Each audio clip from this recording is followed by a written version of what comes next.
Muito bem, pessoal. Bem-vindos à segunda parte do nosso episódio de hoje do Questão de Mérito.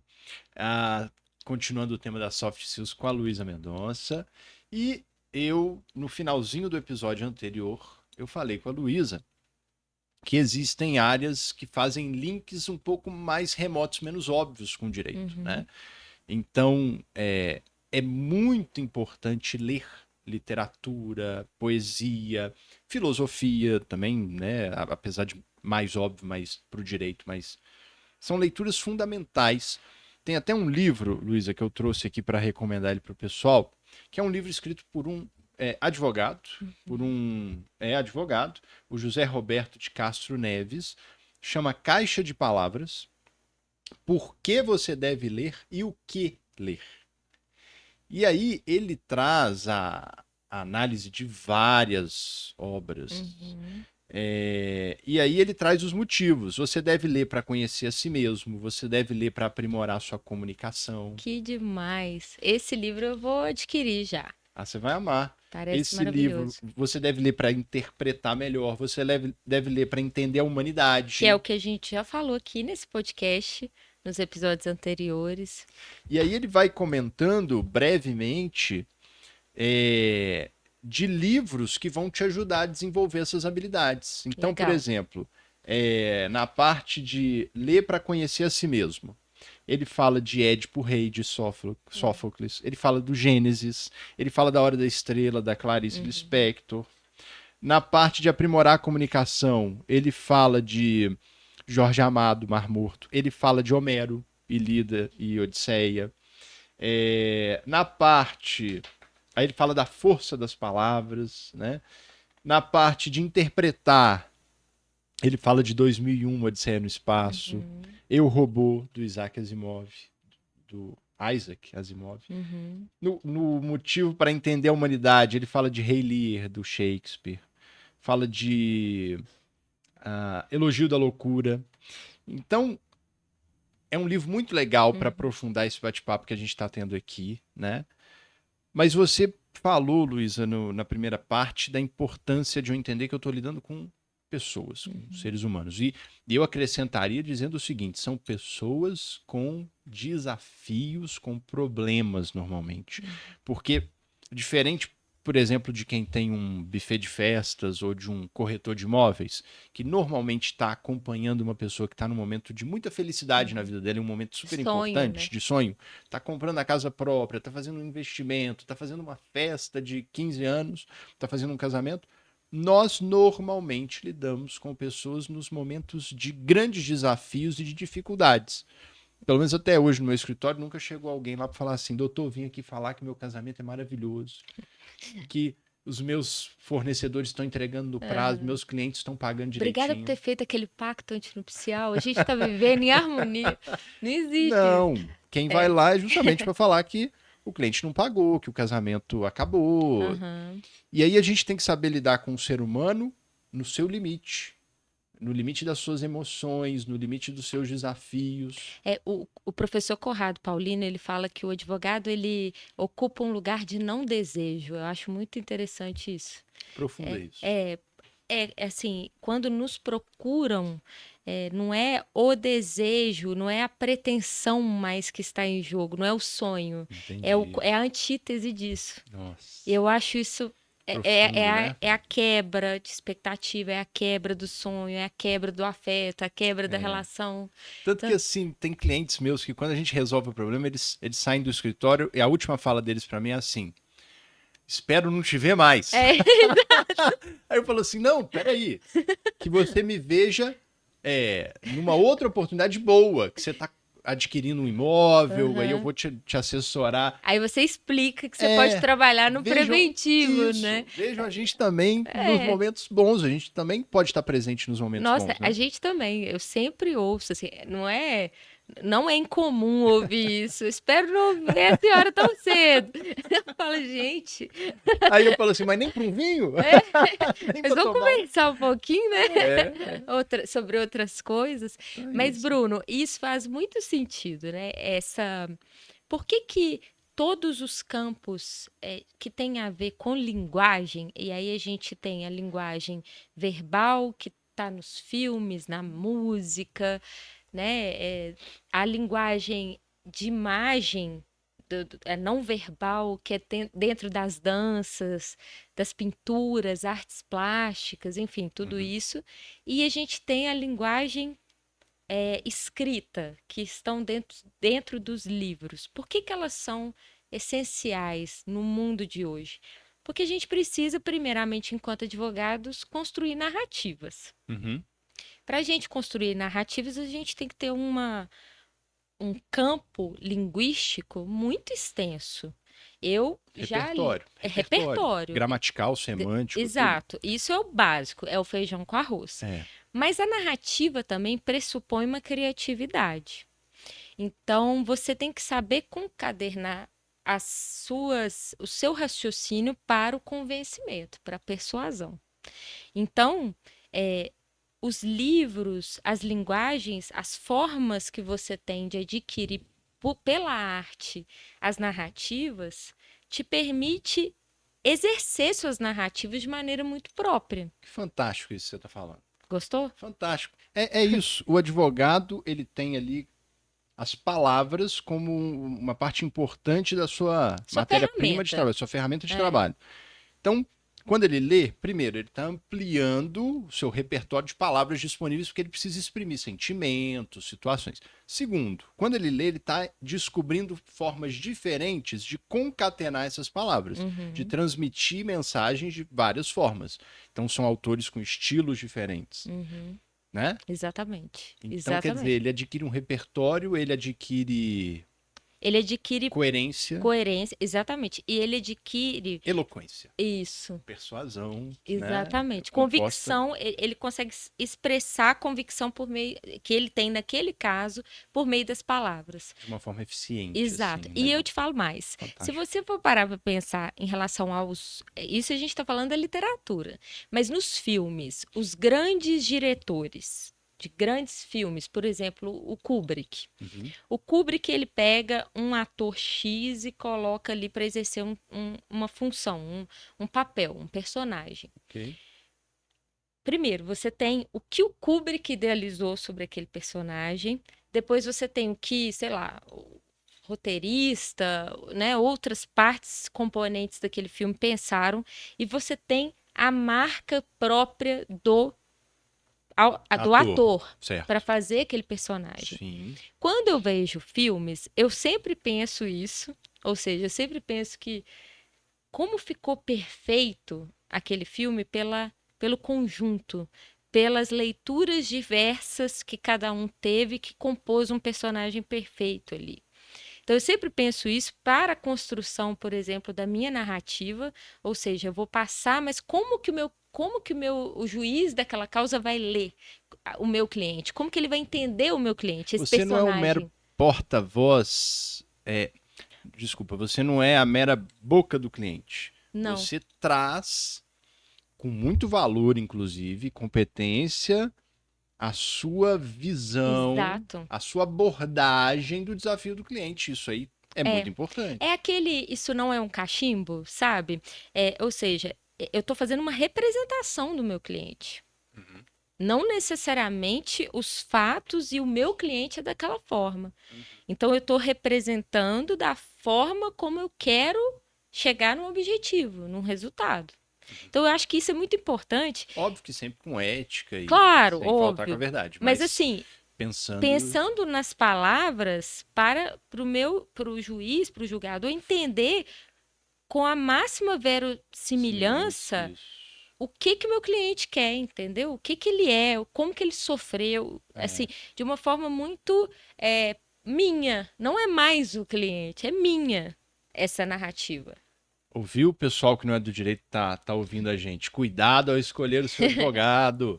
Porque é óbvio, são as palavras dele, a forma como ele escreve que tá ali na petição. Totalmente. Tanto é que a gente, eu acredito que você também faça isso no seu escritório, quando os fatos são muito subjetivos e eu os coloco no papel e a petição, né, a manifestação fica pronta, eu mando para o cliente.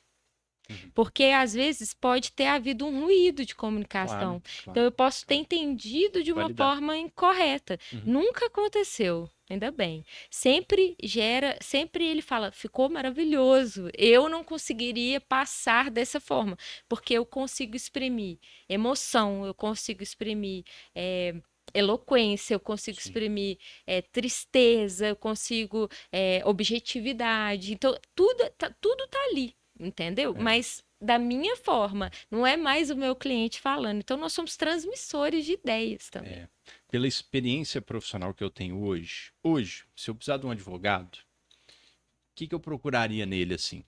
Então, para quem não é do direito, precisou de um advogado, pensar em coisas importantes assim. Primeiro, repertório. É isso aí. O advogado ele tem que ser um sujeito antenado, que conversa com você assim sobre geopolítica, sobre economia, sobre literatura. Ele tem que ter Não uma pode ser visão de raso. mundo. Ele não pode ser É. raso. Porque é o que você falou, isso aí mostra no mínimo que ele tem repertório, tem palavras para dar vida àquilo que precisa ser levado ao juiz. E ele tem ferramentas para construir coerência. E eu olharia a escrita dele. Hoje é muito fácil, todo mundo tem um Instagram, muita gente publica artigo. Eu ia ver como é que esse advogado escreve. Porque é preciso que a escrita dele seja uma escrita refinada. Refinada em que sentido? Simples. Para mim, o refinamento está na simplicidade. E é extremamente difícil escrever de forma simples. Muito.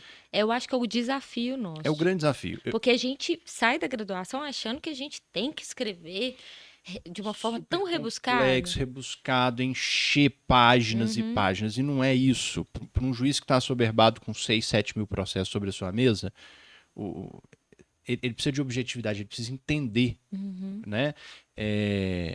Logo o que você está pedindo. Eu acho que foi o Nietzsche que uma vez mandou uma carta para um amigo e ele fala assim, olha, desculpa o tamanho da carta, ela está muito grande, mas eu não tive tempo de escrever uma carta menor. Eu não sei se foi ele ou se foi outra pessoa, mas na verdade o Nietzsche era o que ele se vangloriava de ele conseguir escrever em poucas coisas lições que a maioria das pessoas precisaria de muitas e muitas páginas para escrever. Ou seja, o fácil é ser prolixo. Exato, isso que eu estava O pensando agora. difícil é ser assertivo, direto, simples. Não, é uma dificuldade. Tem uma sofisticação e uma profundidade na simplicidade da escrita. Então, e olhar isso, como que ele escreve? E dá para você perceber traços, estilo, num post dele no Instagram, num artigo que ele escreveu, numa petição dele. E eu ia buscar um advogado que, tendo repertório, soubesse escrever. Sabe? O Bruno Nóbrega falou uma coisa que eu acho interessante, pense como jurista, escreva como jornalista. Exato. Né? Exatamente. Mostra os fatos da maneira direta possível, fácil, plausível, não daquela forma assim lá. E outra coisa, o cliente, ele geralmente, ele tem para ele falar do problema dele, que é muito pessoal, ele vai trazer essa linguagem prolixa. Ele vai contar detalhes que muitas vezes não são necessários para a causa. E às vezes a gente tem que chegar para o cliente e falar assim: olha, isso aqui não é relevante. Tem que fazer um filtro. Tem que fazer um filtro. Eu preciso passar exatamente aquilo que é importante, aquilo que o juiz vai se atentar, e não necessariamente todos esses fatos. Então, isso é muito importante de entender. E a literatura, para a parte escrita, ela é fundamental por tudo o que a gente falou. Mas eu te digo mais, em relação aos filmes, ao cinema, por exemplo, ao teatro, eu consigo muito ver a expressão não verbal dentro dos filmes. Então, às vezes você olha um ator dando uma entrevista, você pensa assim, por exemplo, o Robert De Niro, o Al Pacino, que são os maiores, assim, você vê os dois dando entrevista, são pessoas completamente diferentes de todos os outros papéis. Por que que eles são assim? Porque eles pensam até na forma não verbal quando eles estão atuando. Então, por exemplo, se o Al Pacino, numa conversa informal, ele gesticula muito, no Taxi Driver, por exemplo, que é o Robert De Niro, na verdade, no Taxi Driver, ele abre muitos olhos e não mexe as mãos. Tudo isso faz O parte. sorriso do Al Pacino no Advogado do Diabo, quando Exato. ele É faz do totalmente diferente de Milton. perfume de mulher, por exemplo. Sim. Totalmente. E a linguagem, a expressão não verbal também é totalmente diferente. A voz do Al Pacino muda em todos os filmes. Em Scarface é uma voz mais seca, mais agressiva. Aí você tem, por exemplo, no Poderoso perfume de Chefão. Poderoso Chefão, ele começa como Michael, né, como um cara que não se identifica com os Corleone, né? Então Aham. a voz é mais modulada, mais doce, mais para dentro, né? E aí depois, quando ele vira o O líder da substituto família. É, do pai. do pai, ele se torna mais ou menos aquela voz forte, aquela voz, mais ou menos como o Marlon Brando, né? Porque o Marlon Brando no filme ainda tem uma voz rouca, Isso. que é genial, né? É É, absolutamente genial. é. Então, assim, isso também tem a ver com a nossa advocacia, isso tem tudo a ver. Os filmes nos ensinam a interpretar as pessoas também. Porque existem pessoas como o Michael É Corleone. claro. É Existem claro. pessoas, né? A arte imita a vida. Exato. Então, assim, é um exercício também, é um exercício prático de análise de comportamentos. A arte, ela te possibilita analisar comportamentos para você chegar e conversar com o cliente e entender qual é a pretensão. Porque, às vezes, o que o cliente está falando, ele tem outras pretensões que estão ali escondidas. Que ele não revelou nem pra você. Exato. O Isaiah Berlin, ele fala que a arte é uma forma de inoculação, como se fosse uma vacina. Uhum. Quando você assiste um filme, se você se entregar, você vive aqueles dramas, aprende com os erros do personagem, sem que você tenha tido que sofrer aquilo na Totalmente. pele. Totalmente. E é muito interessante como as pessoas com o mínimo conseguem fazer muito. Uhum. Então, por exemplo, tem o filme do Lars von Trier, não sei se você já viu, que chama Dogville. Então, É um filme fabuloso, é com a Nicole Kidman.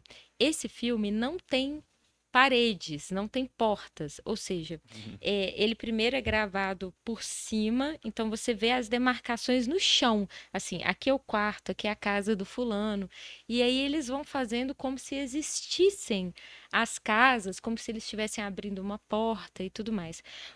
Por quê? Porque o que importa para o diretor ali é você ver o comportamento daqueles personagens, é você enxergar aquilo como um ele tá microsistema. tirando ruídos, né? Tá Exato. tirando Eu não ruídos. preciso de nada. Eu consigo captar a sua atenção por 3 horas ali, que é um filme extenso, prolixo, mas eu consigo captar 3 horas da sua atenção tendo tão somente expressões verbais e não verbais. Eu não tenho, além dos personagens, nada mais a não ser um cachorro. Mas Enfim. é aí, eu acho que essa é a metáfora ideal para as pessoas entenderem o que é o visual law, de uma vez por Uhum, todas. O visual law não é eu colocar mais paredes na casa. O uhum. visual law é eu tirar as Tirar, né? paredes da casa. Deixar limpo ali. Isso. O visual law é você melhorar a sua comunicação, diminuindo o grau de esforço cognitivo que o seu leitor vai ter que fazer Uhum, para entender a sua mensagem. Não é de forma alguma diminuir a complexidade do conteúdo jurídico, ele tem que ser trabalhado em toda a sua complexidade. sim. Mas é pensar a simplicidade na forma, Uhum, porque você aumenta a luz dos projetores no que importa, que é o argumento jurídico, exato. que é a dinâmica dos fatos. Então, quando eu falo de visual law, eu estou falando de linguagem simples. Uhum, Eu estou falando de pensar esteticamente também a minha petição para que se elimine os ruídos, que a gente nem sim. sabe que são ruídos, excesso de cor, Uhum, símbolo que, imagem que não cumpre função nenhuma uhum. na minha comunicação. É isso aí. O É filme agir que você com mencionou estratégia, né? é a metáfora perfeita para Uhum, entender. O visual law é isso. É você tirar as paredes da é, casa e focar no comportamento dos atores, na dinâmica que está sendo narrada exato. ali. Né? Exato. Eu sempre penso no Vijolô, quando eu começo a escrever numa petição que não está né, Com esse cuidado com esse cuidado, estético e eu penso visual. assim, onde que o juiz vai respirar? Em Perfeito, qual perfeito. momento que ele vai fazer assim?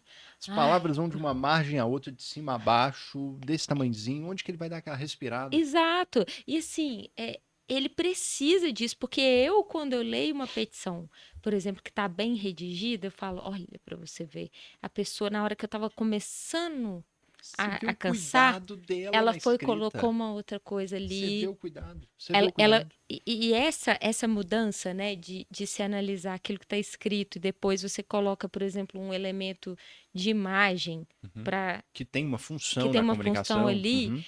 ela quebra esse cansaço, É. essa estafa. E Luísa, você que é uma leitora ávida, não tem nada mais prazeroso do que ler um livro que você sente que ele foi escrito para o leitor, É. não é? Eu acho assim, eu acho que a gente que trabalha com as palavras, a gente. Um advogado que não gosta de ler, eu acho assim, tá errado, tá difícil, entendeu? Tá ruim.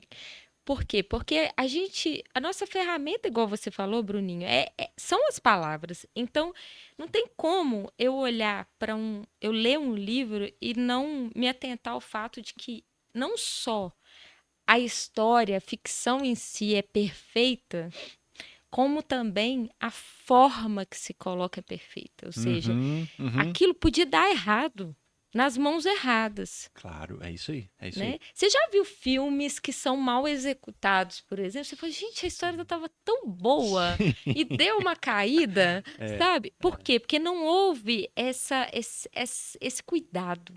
é. E não houve também perspicácia para entender. Eu acho que a gente também tem que, nas nossas petições, quando está começando a ficar ruim, você volta Sim. e tira as paredes. Drummond, né? A arte da escrita é a arte de cortar palavras. Uhum. Eu acho que é ele. É isso Eu mesmo. preciso ler, reler, reler. Eu sei que dói na carne, porque é comum a gente escrever de um ponto de vista muito egocêntrico. Uhum. Olha aqui como eu sou maravilhoso. Eu conheço doutrina alemã. Uhum. Eu escrevo de forma super rebuscada. Mas escrever não é sob o ponto de vista de quem está escrevendo. É, Escrever é sob o ponto de vista de quem vai ler, principalmente se você quer persuadir. exato. Então, você tem que voltar, ler, reler, tirar o que não precisa estar ali. Escreveu 2 parágrafos. Ah, escreveu o primeiro, está em dúvida se ficou claro. Aí o que, que você faz? Ao invés de reescrever, você abre um segundo, que normalmente começa assim, dizendo de outro modo, É. em outras palavras. Eu falo assim, ok, escreve de forma neurótica, dá para entender. O bom advogado ele é neurótico, o excelente é Uhum. paranoico, já dizia um amigo meu. Escreve de forma neurótica. Você está no momento em que você está preocupado de não deixar nada passar e Uhum. tal. Mas depois Vai tenha o cortando. compromisso de cortar, de Uhum. reler, porque aí você está numa perspectiva mais tranquila, tá tudo ali, você já deu uma caminhada, aliviou, dormiu, sei lá. É. Aí você volta, relê e vai tirando, e vai cortando, até você chegar num ponto que você leu e fala assim: não dá para tirar mais nada. Eu tô Uhum. no núcleo da mensagem. Uhum. É isso, Com certeza. né? Com certeza.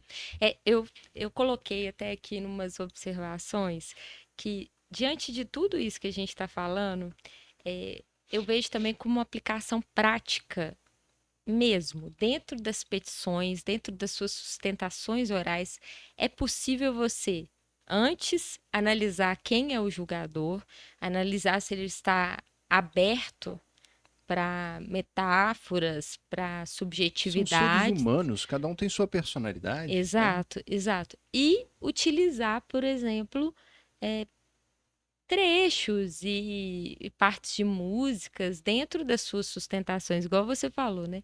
Eu sempre lembro de uma petição que eu comecei falando a música do Chico Buarque, aquela Com Açúcar com Afeto, Uhum.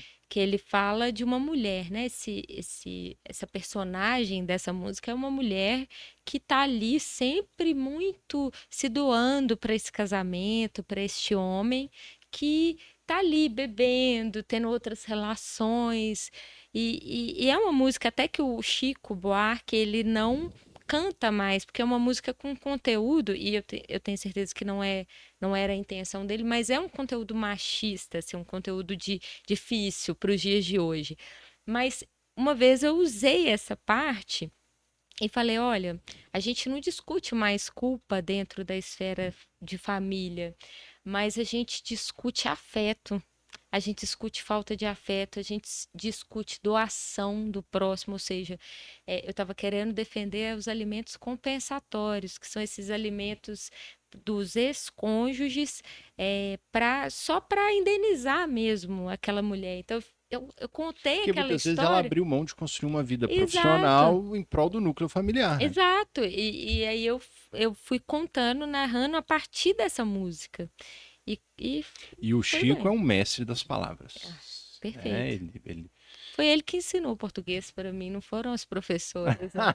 Eu falo, Luísa, tem coisa no direito que a gente não vai aprender com um professor de direito, que a gente vai aprender com um escritor de literatura, com um escritor de economia, que a gente vai aprender com um psicólogo. É, Grandes exatamente. lições para a advocacia, para o direito, que estão nessas outras áreas, né? Com certeza. E Bruno, se você me permitir, eu Claro. trouxe dois livros aqui. Uhum, Um para a gente mostrar que a gente pode tudo com as palavras, uhum. que é com esse livro maravilhoso do Nicanor Parra. É um poeta chileno, chileno, é chileno. E chama Só para Maiores de 100 anos, porque quando ele fez, ele já tinha 100 anos. Que É lindo. lindo. E ele tem essa poesia que ele fala sobre mudanças de nome. E se você me permitir, eu posso falar? Uhum, uhum. Chama Mudanças de Nome. A vocês, amantes das belas letras, faço chegar meus melhores desejos. Vou mudar os nomes de algumas coisas. Minha posição é esta: o poeta não cumpre sua palavra se não muda o nome das coisas. Por que motivo o sol continuará se chamando sol? Peço que chame Gatuno, aquele de botas de 40 léguas. Meus sapatos parecem ataúdes? Saibam vocês que de hoje em diante os sapatos se chamam ataúdes. Comunique-se, anote-se e publique-se que os sapatos mudaram de nome. De agora em diante se chamam ataúdes. Bom, a noite é longa. Todo poeta que se preze deve ter seu próprio dicionário. E antes que eu me esqueça, até o nome de Deus é preciso mudar. Que cada um o chame como quiser. Esse é um problema pessoal. Nossa, Demais, né? demais, demais. Me lembrou de duas coisas. Me lembrou de Manuel de Barros, Aham. que é um poeta brasileiro que ele tem muito essa ideia de liberdade. Ele fala assim, que o olho vê, a memória revê e a imaginação transvê. E que Uhum. é preciso transver o mundo, Sim. né? Fazer cavalo verde. E aí ele me lembra muito de uma história que eu te contei, né? Uhum. De quando eu era pequeno, eu devia ter, sei lá, 6, 7 anos de idade. E aí a professora deu para cada um de nós uma folha com a cenoura para colorir. Ah, eu não Amo. pensei duas vezes, ela não deu instrução, tirei um lápis azul, comecei a colorir minha cenoura. No meio dela eu me dei conta. Falei assim, mas cenoura é laranja. Aí eu olhei pro lado, coleguinha colorindo de laranja. Eu olhei pro outro, laranja. Todo mundo laranja, só a minha azul. Aí eu fui ficando desesperado, né? Uhum. A professora veio e me deu um xingo daqueles. Eu acho que foi um xingo tão pesado que eu nem lembro exatamente o que foi, mas eu lembro que foi um xingo. E aí eu fiquei pensando isso, depois que eu li o Manuel de Barros e a história de transver o mundo, da imaginação e tal, e eu fiquei pensando no desafio da educação, assim, porque você está numa escola que é Uhum. uma instituição classicamente de conformação, de conformidade. Num exercício ali que a professora quer ver se os alunos entendem que no mundo as cenouras são laranjas. Sim. Mas ela está diante de uma criança que está exercendo aquilo que eu considero o mais bonito e o mais assim, né, poderoso de uma criança, que é o lúdico, a imaginação. Uhum. Então ela precisa. Como é que eu vou lidar com isso? Porque, ok, eu estou aqui exercendo um trabalho de conformação, mas eu estou diante de um aluno que está exercendo uma outra habilidade Uhum. importante, né? Que é a habilidade de transcender o literal, né? Sim. Talvez até uma habilidade artística. E essa questão artística de você representar a coisa por uma alegoria, por um símbolo e não pela sua literalidade, caramba, isso é importantíssimo. Isso está ligado ao desenvolvimento do nosso senso crítico, Uhum. inclusive, da gente duvidar, da gente desafiar. Isso é muito humano, né? Sim, total. Então a gente tem que saber trabalhar dentro da escola, dentro da formação, as duas coisas. E aí o Manuel de Barros ele fala muito isso, assim, que ele gosta de brincar com as palavras. Ele fala como pode Uhum. você fazer isso. E me lembrou de uma carta do Kurt Vonnegut, Uhum. que ele fala o seguinte, que a gente deve ler poesia, ver arte, mas a gente também deve fazer arte, Exatamente. escrever. E Uhum. ele fala assim, olha, mas para você... Então ele fala, ó, um dia Pega um papel, escreve um poeminha, escreve uma poesia pra você. Mas tem que ser rimando, não pode ser sem rimar não, porque aí é jogar tênis sem rede. Escreve ela, não lê ela pra ninguém, nem pro seu pai, nem pra sua esposa, nem pro seu marido. Escreveu, rasga ela em vários pedacinhos, joga um pedacinho em cada lixeira diferente. Você vai ver que aquela poesia já produziu algo pra você, que vai ficar com você. Porque ela te colocou em contato com você. Exatamente. A escrita é uma forma de terapia, Uhum. de você se entender, de você se pensar. Então, escreva, escreva, né? Muitas vezes na minha vida, Pra assim, eu você. escrevi crônicas sobre situações do dia a dia, que às vezes eu estava assim, revoltada ou Põe no com papel. raiva. E depois que eu escrevi uma crônica que ficou engraçada, porque eu fiquei sendo sarcástica diante de tudo aquilo, eu pensei, poxa, por que que eu tô aqui, sabe, confabulando tudo isso, sabe? Tô perdendo tempo. Tá aí, ó, já saiu de mim. Tá aqui nesse Isso, papel. isso. E quando você coloca no papel, você elabora. É, É um exercício de elaboração do que você está sentindo. Ah, mas eu não consigo expressar. Expressa simbolicamente o que está vindo para você. Conta uma história. é verdade. Aí por isso que ele falou, você pode rasgar e jogar fora que aquilo já ficou com você, Com certeza. né? Então é isso, muda de nome, muda as palavras, brinque com elas. Isso, É né? isso. Então é isso, Luísa. Ah, Te já agradecer, acabou? mas é assim, a gente não vê a hora passar, né? Nossa, foi bom, né? Foi Foi rápido. sensacional, sensacional. É, Volte mais vezes, né? obrigada. Eu com Obrigado. certeza vou voltar. Só me chamar, gente. Tô à disposição, sempre. Tá O bom, papo foi maravilhoso. Muito obrigada. também achei. Então, pessoal, obrigado aí pela participação de todos vocês. Continue nos acompanhando no YouTube, no Spotify. Tem episódio novo toda sexta-feira, 11 horas da manhã. Um abraço para vocês. Tchauzinho.